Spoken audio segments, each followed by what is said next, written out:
Welcome to the Life Endurance Podcast, where we study methods of unlocking your true potential and explore the greatest endurance race we all partake in, life. In today's episode, I want to dig in a little into a very important realization I've had within the last year when trying to figure out, okay, where do I want to go with life, and ultimately transitioning myself out of that typical life path.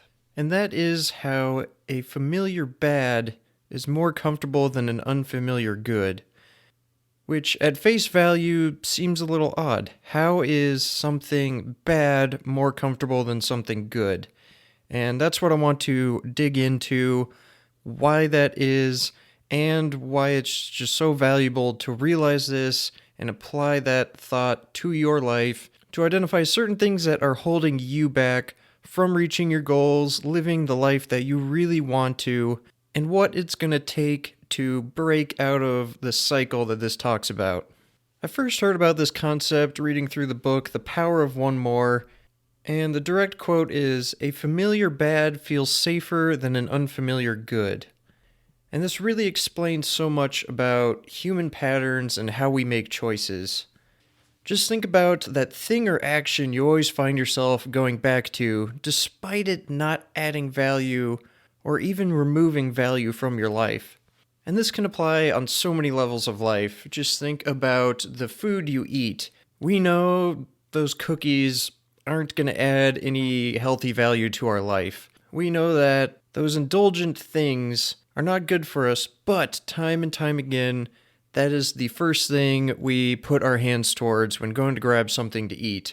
This can apply to how you spend your free time. You know that if I go and get a workout in, I'm going to feel a lot better, I'm going to be healthier.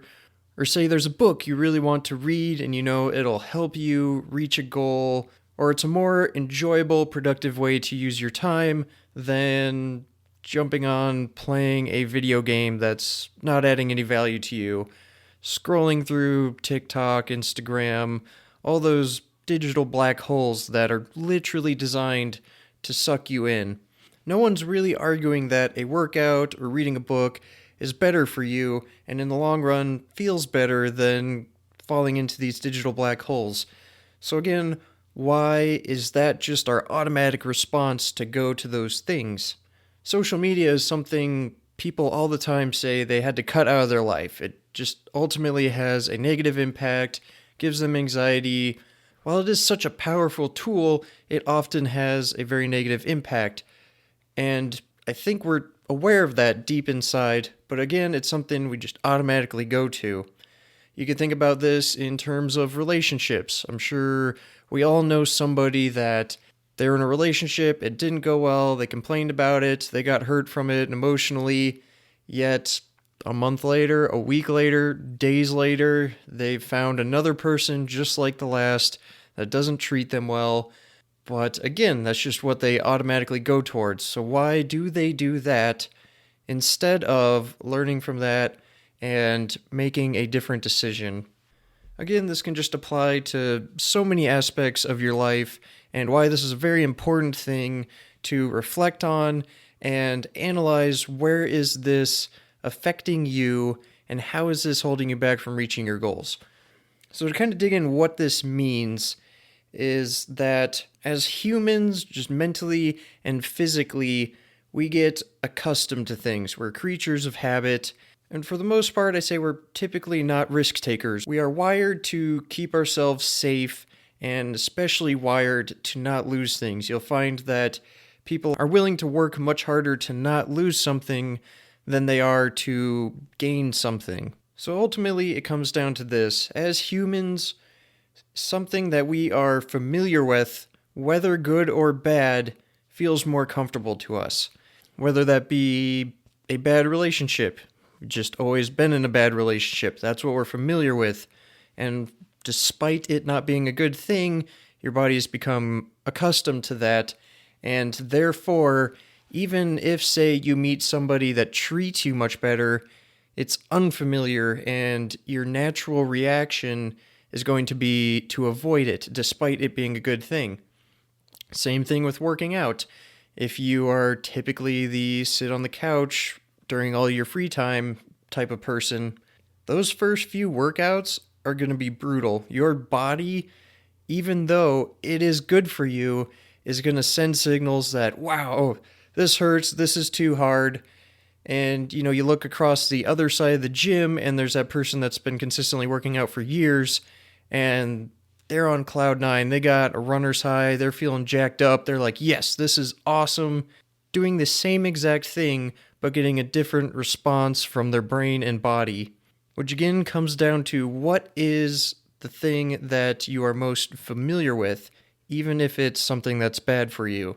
So take some time to think about what are your goals, and especially goals that you're not making progress in as fast as you would like, or maybe you're wondering, why haven't I made any progress?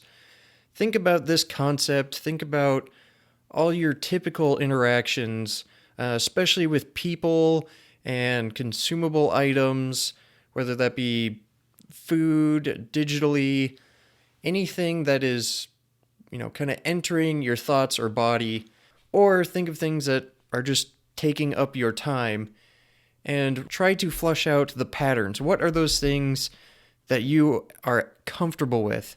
Now, again, remember, comfortable doesn't mean good.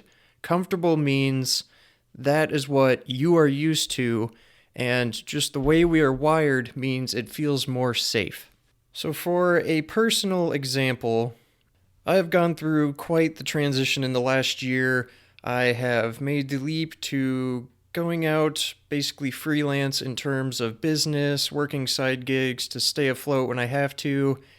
And if you don't already know, my background is I went to school for mechanical engineering. I have an engineering degree.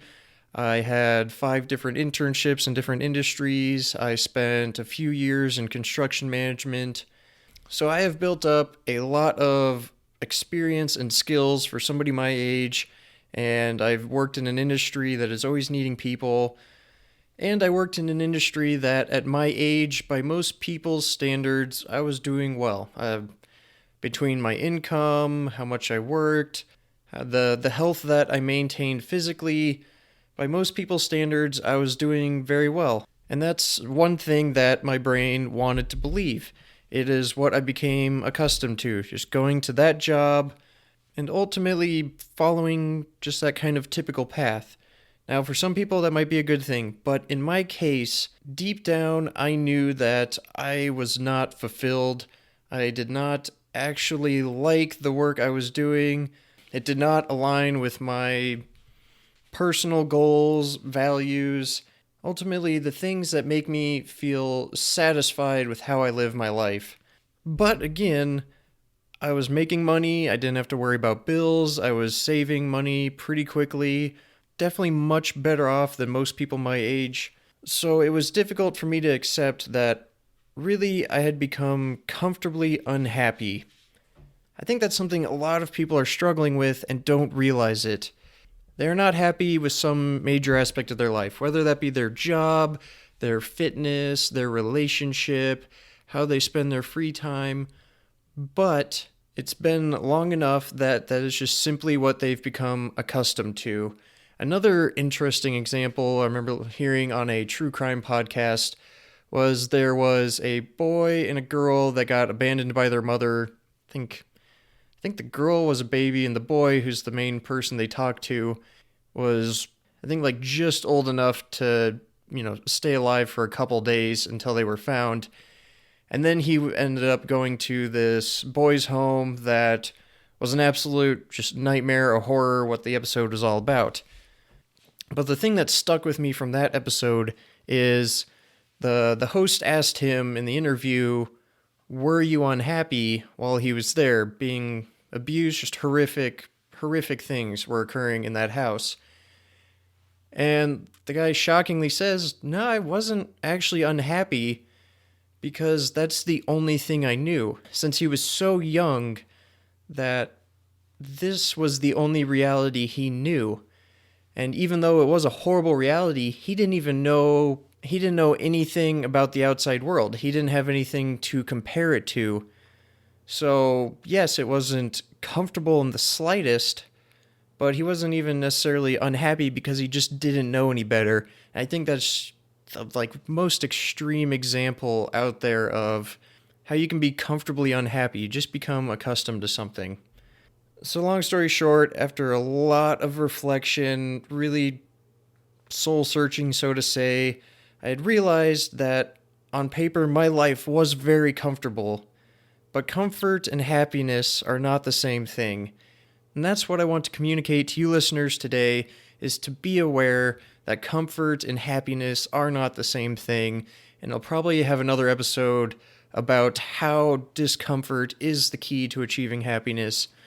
But for now, just look at the natural patterns in your life and try to figure out what are those things causing you to be unhappy that you're just become comfortable with. Because they're right in front of your face, but your brain is just stuck in a pattern. So if you want to break this pattern, again, it comes down to self-awareness, some discipline. Once you notice it, take note of it somewhere and read that note every day. Do something to remind yourself over and over and over, because that's what it's going to take. Since it is a habit, it's going to be your default action. So put things in place that remind you, hey, when I start taking that action, I need to realize this isn't helping me. So I challenge anyone listening today, just take a week and every day reflect a little bit on this. I guarantee you're going to find some awesome realizations along the way. And if you capitalize on that realization, you can make some awesome changes to your life. Even if you feel like you're doing pretty well, there's always room to improve. And this is an awesome way to reflect and find ways to improve. So today, just take a positive step forward in obtaining the life you really want to live and chasing down those goals by becoming aware of this, that familiar bad things can feel more comfortable than unfamiliar good.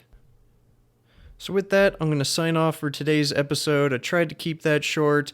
Obviously, this is something I'm very passionate about, so I wanted to get this point across, bring up some examples. I really hope this was some good information for you, gave you some actionable items to help you reach your goals. If you want to get to know more about me and follow along my journey, you can look me up at Shady Engineering on Instagram and YouTube. Thank you again for spending your time listening today, and I look forward to sharing the next episode.